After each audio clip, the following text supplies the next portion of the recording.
ये आकाशवाणी रायपुर है। छत्तीसगढ़ी समाचार बुलेटिन के संग किरण वर्मा के जय जोहार। अब सुनाओ आज के प्रमुख समाचार। प्रधानमंत्री आज नई दिल्ली में राष्ट्रीय गीत वंदे मातरम के 150 साल पूरा होए के उपलक्ष्य में 1 साल तक चलैया स्मरण उत्सव के करेन उद्घाटन। वंदे मातरम राष्ट्रगीत के 150वां वर्षगांठ के मौका में आज प्रदेश समेत देश भर में बहुतकन कार्यक्रम के आयोजन करेगिस। और प्रदेश में राज्य जीएसटी और कोष लेखा विभाग डहाले जीएसटी रिटर्न के भुगतान पर क्रेडिट कार्ड, डेबिट कार्ड और यूपीआई के सुविधा लागू कर दे गए है। अब समाचार विस्तार ले। प्रधानमंत्री नरेंद्र मोदी आज नई दिल्ली में राष्ट्रीय गीत वंदे मातरम के 150 साल पूरा होए के उपलक्ष्य में 1 साल तक चलैया स्मरण उत्सव के उद्घाटन करें। प्रधानमंत्री ए मौका में एक ठिन स्मारक डाक टिकट और सिक्का घलो जारी करें। ओमन वंदे मातरम 150.in पोर्टल घलो जारी करें। एमा लोगन मन राष्ट्रीय गीत गावत अपन वीडियो डाल के प्रमाण पत्र पा सकत हैं। नई दिल्ली में इंदिरा गांधी इंडोर स्टेडियम में आयोजित समारोह ला संबोधित करत प्रधानमंत्री कहिन कि वंदे मातरम एक मंत्र, एक ऊर्जा, एक सपना और एक संकल्प है। प्रधानमंत्री बंकिम चंद्र के आनंद मठ ला स्वतंत्र भारत के सपना बताइन। ओमन महात्मा गांधी समेत कई स्वतंत्रता सेनानी मन के घलो जिक्र करें। वंदे मातरम राष्ट्रगीत के 150वां वर्षगांठ के मौका में आज देश भर में बहुत अकन कार्यक्रम के आयोजन करेगिस। ए ऐतिहासिक दिन ला छत्तीसगढ़ में घलो उत्साह और गर्व के संग मनाएगिस। मुख्यमंत्री विष्णुदेव साय नवा रायपुर स्थित मंत्रालय में अधिकारी और कर्मचारी मन संग सामूहिक रूप ले वंदे मातरम के गायन करें। ए मौका में वंदे मातरम के उद्घोष के संग आजादी के राष्ट्रीय चेतना के सुमिरन करत अमर बलिदानी मन ला नमन करेगिस।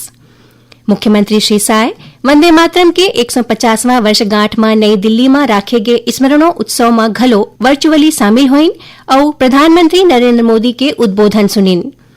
ए मौका में मुख्यमंत्री कहिन कि वंदे मातरम राष्ट्रीय गीत मातृभूमि पर प्रेम, कृतज्ञता और राष्ट्र धर्म के भावना के प्रतीक है। ओमन कहिन कि आज प्रधानमंत्री के अगुवाई में पूरा देश एक स्वर में वंदे मातरम के सामूहिक गायन करके मातृभूमि के वंदना करत है। मुख्यमंत्री जम्मू नागरिक मन ले आह्वान करें कि ओमन विकसित भारत और विकसित छत्तीसगढ़ के निर्माण के संकल्प लेवें और एला भारत माता और छत्तीसगढ़ महतारी ला समर्पित करें। ए दौरान मुख्यमंत्री मंत्रालय में वंदे मातरम के 150वां वर्षगांठ के उपलक्ष्य में आयोजित छायाचित्र प्रदर्शनी के शुभारंभ घलो करें। उन्हें राजभवन में राज्यपाल रमेन डेका के मौजूदगी में राष्ट्रीय गीत वंदे मातरम के सामूहिक गायन करेगिस। ए मौका में अधिकारी और कर्मचारी मन नई दिल्ली में राखे गए कार्यक्रम के सीधा प्रसारण देखिन और प्रधानमंत्री के उद्बोधन घलो सुनिन। ऐसने प्रदेश के दूसरा जिला में घलो आज वंदे मातरम के 150वां वर्षगांठ के उपलक्ष्य में राष्ट्रीय गीत वंदे मातरम के सामूहिक गायन करेगिस। मुख्यमंत्री विष्णुदेव साय आज नवा रायपुर स्थित डॉ श्यामा प्रसाद मुखर्जी अंतर्राष्ट्रीय सूचना प्रौद्योगिकी संस्थान IIIT के 10वां स्थापना दिवस के मौका में आयोजित 2 दिन के मेक इन सिलिकॉन संगोष्ठी के शुभारंभ करें। इस संगोष्ठी में देश भर ले आए विशेषज्ञ, शिक्षाविद और प्रतिनिधि मन शामिल होवत हैं। कार्यक्रम में संबोधित करत मुख्यमंत्री कहिन कि आयोजन भारत के सेमीकंडक्टर निर्माण और तकनीकी आत्मनिर्भरता के दिशा में अग्रसर करे वाला एक महत्वपूर्ण कदम है। उमन कहिन कि भारत आज तकनीकी आत्मनिर्भरता के दिशा में तेजी ले आगू बढ़त है।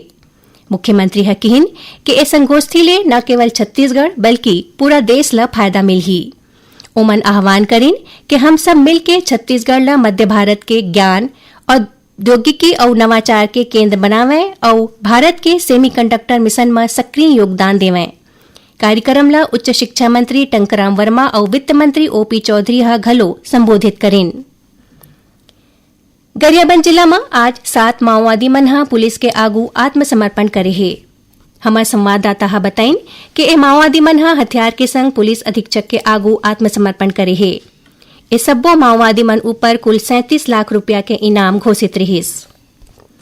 छत्तीसगढ़ी समाचार बुलेटिन आप मन आकाशवाणी रायपुर ले सुनत हौ। छत्तीसगढ़ के खबर ले है आपकी वास्ता और खबर के विश्वसनीयता ले है हमर वास्ता। आकाशवाणी समाचार रायपुर के प्रादेशिक समाचार बुलेटिन के संगे संग हमार समसामयिक कार्यक्रम आप रेडियो के संग अपन मोबाइल में घलो सुन सकत हो। आकाशवाणी समाचार फेसबुक, ट्विटर और यूट्यूब में घलो हावय। हमार फेसबुक पेज हरे Chhattisgarh news on AIR, Twitter handle CGAIR news और हमार यूट्यूब चैनल हरे छत्तीसगढ़ AIR न्यूज। तो अब रेडियो के संगे संग आपके मोबाइल के माध्यम ले हम आप तक पहुंचत हन। छत्तीसगढ़ के हर खबर पर सुनत रहो आकाशवाणी समाचार। अब आगू बढ़वो पांचे समाचार को ती। प्रदेश में राज्य GST और कोष लेखा विभाग डहाले GST रिटर्न के भुगतान बर क्रेडिट कार्ड, डेबिट कार्ड और UPI के सुविधा लागू कर दे गे हे। ये सुविधा के मांग व्यापारी मन डहाले बहुत समय ले करे जात रहीस। अब तक करदाता मन बर केवल नेट बैंकिंग और OTC भुगतान के विकल्प ही मौजूद रहीस।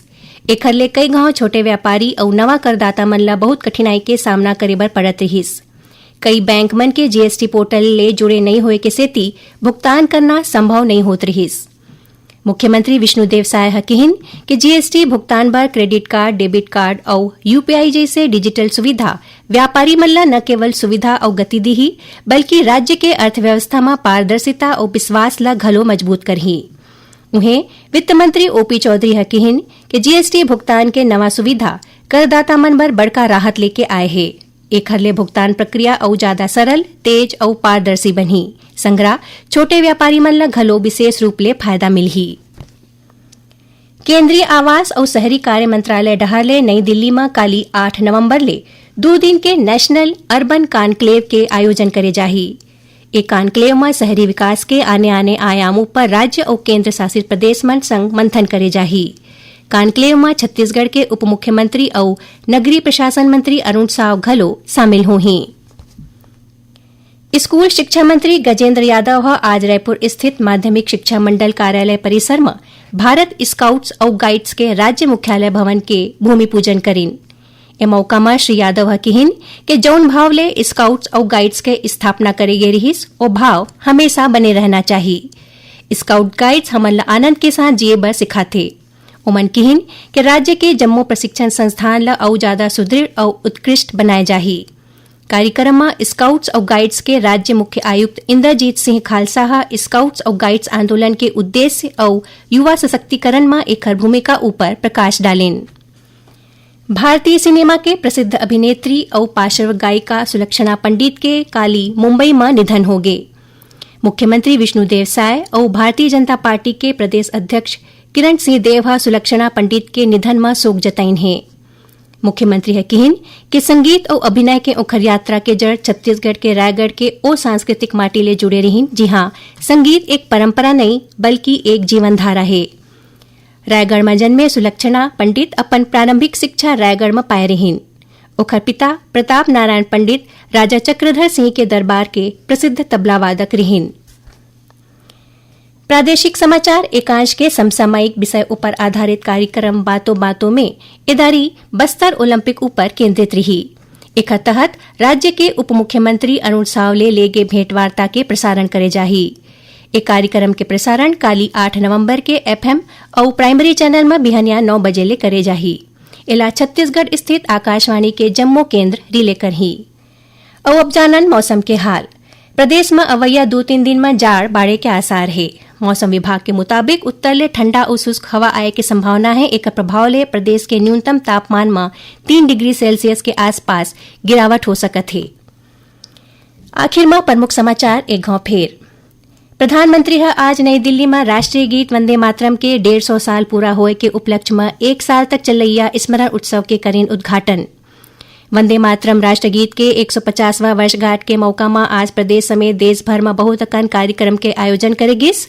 और प्रदेश में राज्य GST और कोष लेखा विभाग डहाले GST रिटर्न के भुगतान पर क्रेडिट कार्ड, डेबिट कार्ड और UPI के सुविधा लागू कर दे गए है। एकरे संग छत्तीसगढ़ी समाचार बुलेटिन इहे सिरावत है। जय जोहार।